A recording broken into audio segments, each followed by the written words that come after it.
hemen etzen ez sorginik ez sorgindurik izan. Haien gainean hitz egiten eta idazten hasi ziren arte. Alonso de Salazar y Frías, Logroñoko epaiketako inkisidorea, 1612 Zientzia puntu-puntuan 19. atalean, sorginkeriaren zientzia. Ongi etorri entzule.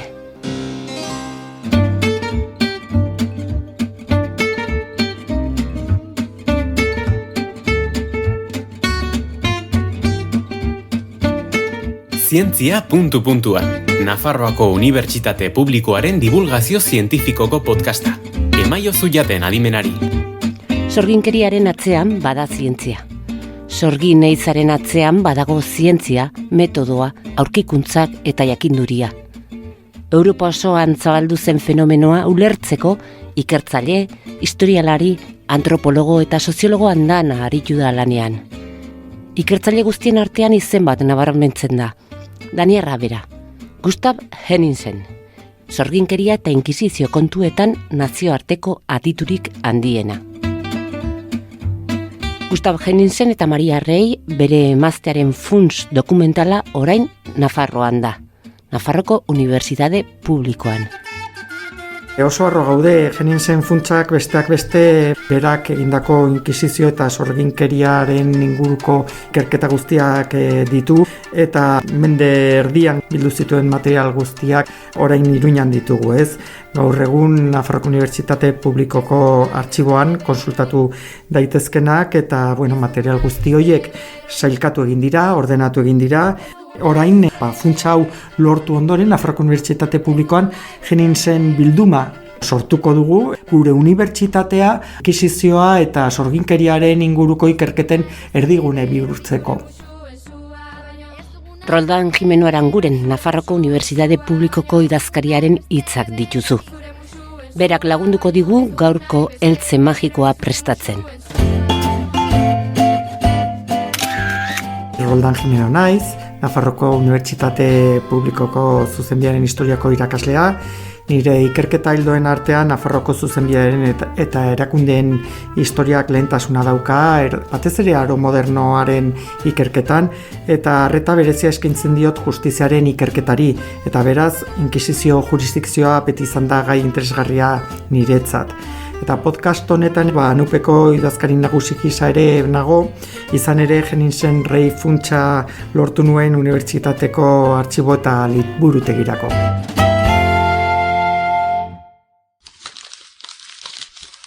Ikerlariek hor altxor bat daukate.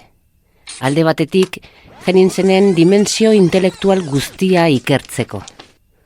Baina batez ere, sorginkerian eta inkisizioan ikerketa desberdinetan abia puntu aurki dezakete. Milaka eta milaka fotokopiak daude, mundu osoko artxiboetatik lortutako fotokopiak, besteak beste adibidez Espainiako agiritegi nazionalekoak, baina ez dira fotokopia soilak. Berak Henningsenek enkuadernatzen zituen, liburutxoetan, eta enkuadernazio horietan gainera bere oharrak daude, ez? Orduan, gaiaren inguruan dauden dokumenturik interesgarrienak dira. Altxor bat da, esan bezala. Grabazioak, argazkiak, datu baseak, eta noski, milaka dokumentu. Tartean, 1610 urtean Logroñoko fede autoaren ondorioz, Salazar inkisidoreak egin zuen txosten garrantzitsura. Gerora, sorginkeriarekin bukatu zuena. 11.000 horriko txostena da, ez? Eta oso zaila ikertzeko.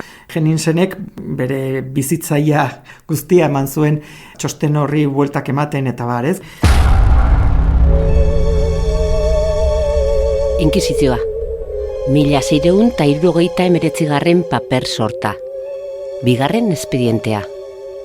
Etiketa horren azpian, karpeta bat. Etiketa horren azpian bizitza oso bat dago, Henningsenen bizitza, ikerketa titaniko bat. Zer dago horren atzean? Paper sorta horren atzean Salazar inkisidorearen txostenaren abiapuntua dugu, eta hor daukagun informazio guzti hori Nafarroan sorginkeriaren atzean egon zen epaiketa dramatiko horren ondorioz egin zen ikerketa sakona bukatu zuen sorginkeriarekin. Bai Nafarroan, Euskal Herrian, Espainiako monarkian eta azken batean mundu osoan, ez? Beraz, hori emakumearen historiarako, sorginkeriaren historiarako, Nafarroako eta Euskal Herriko historiarako, iaia izan dezakegun kapitulurik garrantzitsuenetariko bat da, eta gaur egun nahiko ongi ezagutzen duguna, Geninsenen bitartez, eta abiapuntua Artxibo Historiko Nazionalean dagoen dokumentazio horretan dago, eta orain hemen Nafarroako Unibertsitate Publikoan dokumentazio horren kopia daukaguna. Inkisizioak sua piztu eta inkisizioak berak sua itzali zientziaren izenean. Sorginkeriarekin bukatu zuena hain zuzen ere zientzia izan zen, ilustrazioa izan zen. Inkisidore hauek, eta batez ere Salazar inkisidoreak deskubritu zuelako irizpide zientifiko batzuekin, emakume horiek ez zutela batean rito batekin, ala bestelako formula batzuekin, adibidez, katu bihurtzen edota erraz baten gainean igotzen eta tximiniatik ateatzen eta kelarre batera joaten, eta ez? Hori ezinezkoa zela, ez? Orduan, arrazoiak, azken batean, ilustrazioaren zientziak lortu zuen guztionekin bukatzea, ez? Hori da Geninsenen ikerketa hauek ekarri zuten ondoriorik garrantzitsuena, ez? Nola, hain zuzen ere, lehen sorginkeriak eta jende guztiak sinesten zituen gauza hauek, nola ilustrazioak, zientziak, bertan bera utzi zuten. Epidemia onirikoaz mintzo da gure aditua. Eta hala zen, azken batean jendeak nolabaiteko psikosi kolektiboan bizi zen, ez? Ez bakarrik akusatzaileak, baita umeak ere, ez? Garaiko umeak, sorginak eta zirenak, ez? Eta azken batean sekulako izurritea izan zen, ez? Ezinezkoa zen Zugarramurdi bezalako ume gehienak sorginak izatea edo urdazubikoak, eta bere ondorioa hori izan zen, ez? Nolabaiteko izurrite edo epidemia oniriko bat antzeko gauza bat. Ez dugu nahi beste berorik zure musuen zua, baina ez dugu nahi beste berorik zure musuen 1609, 1610eko sorgina izan hauexek zenbakiak. 1721 sorgin aitorpen. 5.000 salaketa. Guztira, 6.700 lagun. Gehienak Nafarroko mendialdean, eta kontutan hartu, 10.000 lagun bizizirela guztira eskualdean. Geninsen oso historialari eta antropologo kuantitatiboa da. Berak bi gauza garrantzitsu egin zituen, alde batetik fenomeno guzti honen zenbakiak atera zituen. Eta orduan zenbaki horiekin argi eta garbi ikusi zuen fenomenoaren dimentsioa. Ordura arte, bazekiten hori gertatu zela, oso garrantzitsua izan zela, baina inork ez zion horri kopururik jarri, ez? Eta berak deskubritu zuen oso gauza kolektiboa zela, batez ere Euskal Herriko iparralde horretan, ez? Bai Nafarroako iparraldean, Gipuzkoan eta Lapurdi, Nafarroa Behera eta Zuberoan, ez? Eta dimentsioaz gain, gero ere, bera ere antropologoa zenez, ikusi zuen ikuspegi konparatu batetik, ez? Nolakoa zen historia kultural hori, ez? Eta orduan, lehendabizikoz ere kokatu zuen fenomeno hau bere garaiko kulturan, ez? Jende hori etzela alfabetuta, euskaldun elebakarra zirela askotan, ez zutela egoera ongi ulertzen, ikuspegi juridiko batetik, ez? Testu inguru horretan kokatuta, eta ikuspegi kultural horretatik fenomeno horrek ere hartzen du bestelako dimentsio bat.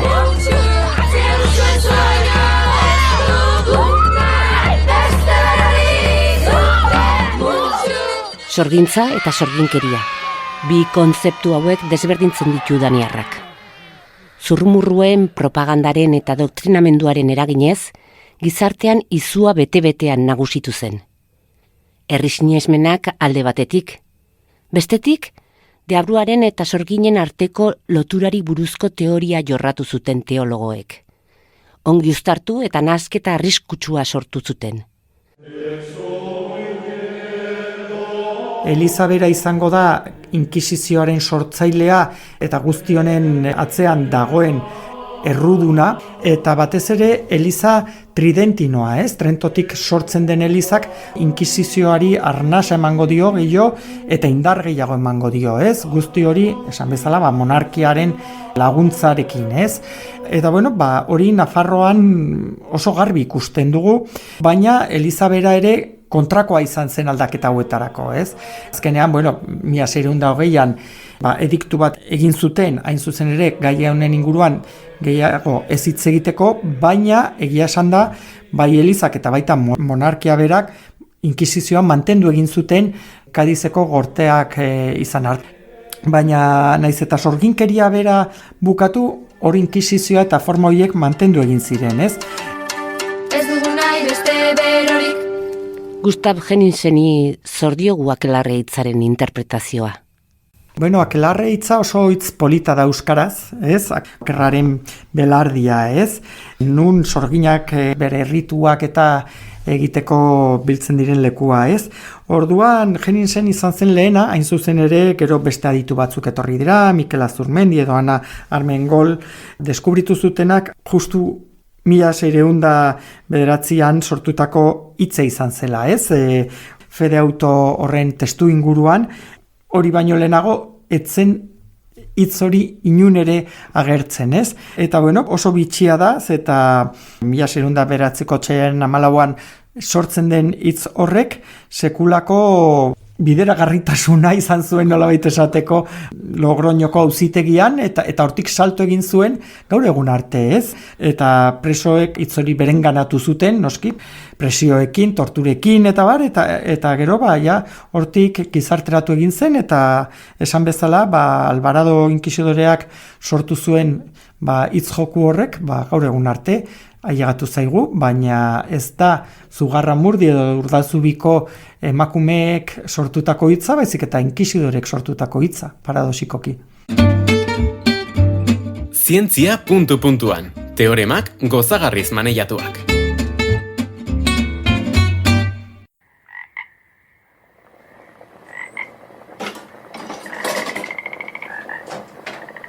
Roldan, zerekin prestatuko dugu gaurko edabea? Edabea, zorionez gaur ez dugu edaberik behar, Ze osagaiak ditu, orduan sorginen izarako heltzeak, ze botako diogu? Boterea zalantzarik gabe, eta are gehiago ikuspegia Nafarroan zentratzen badugu, eta gai honi erreparatzen badiogu gaztelatik zetorkigun boterea, berdin zaiz botere politikoa zein eklesiastikoa, emakumea zalantzarik gabe, emakumeari hemen egiteko inkisizioa, ezinbesteko instituzioa izan zen. Batez ere, inkisizioa eta sorginkeriaren kontra egitea, Elizak gizartea sutsuki kontrolatzeko izan zen, Orduan edabea hori izango litzateke. Botere monarkikoa, botere eklesiastikoa, Eta guk ze botako diogu gaur? Zientzia, arrazoia, ilustrazioa. Nor da Henningsen? Egiaren bilatzailea? Sorginen maitalea, ezta? Zalantzarik gabe, ezinbesteko historialaria, eta sorginkeria eta inkisizio ikasketetan munduko aditurik nagusiena. Eta Marisarrei? Henningsenen emaztea noski, baina eta batez ere intelektualki emakume erraldoia, eta bere obra osoaren itzultzailea. Bur, aida heltzea. Inoiz kantatu dizute, sorgina pirulina, erratza gainean, ipurdia zikina, kapela buruan. Bai. Dena gezurra? Dena gezurra, baina gezurra izateak ez du kendu behar inundik inora gure kulturaren irudikapen hauek, Batez ere, sorginak Euskal Herrian eta mundu osoan zehar, umeekin ere lotura daukaten ipuinekin da. Bat egiten dugu, Abesti honek esaten duen bezala, eta hor jarraitu beharko dute. Feminismoak asko kritikatu du sorginaren irudi hori. Bai, baina alde horretatik ere buelta ematen altzaio. Eta sorginak ez ziren bakarrik emakumeak izan. Gizonak ere sorginak ziren. Eta adibidez, Zugarramurdiko askok ere gizonak ziren. Orduan, estereotipo horiek ere kendu behar dira. Egia esan da, gizartearen azterketa kritiko bat egiteko oso irudi interesgarria da.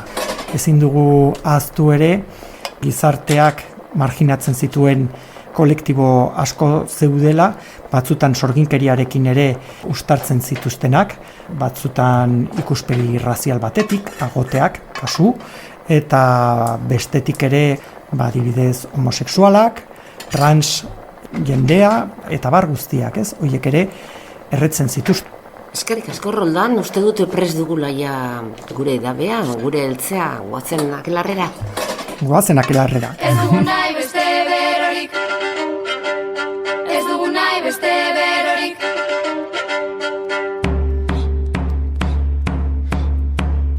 Ez dugu nahi beste berorik. Zure musuen zua baino. Ez dugu nahi beste berorik. Zure musuen zua baino. Ez dugu nahi beste berorik. Zure musuen zua baino. Ez dugu nahi beste berorik. Zure musuen zua baino. Ez dugu nahi beste berorik. Zure musuen zua baino. Ez dugu nahi beste berorik. Zure musuen zua baino. Ez dugu nahi beste berorik. Zure musuen zua baino.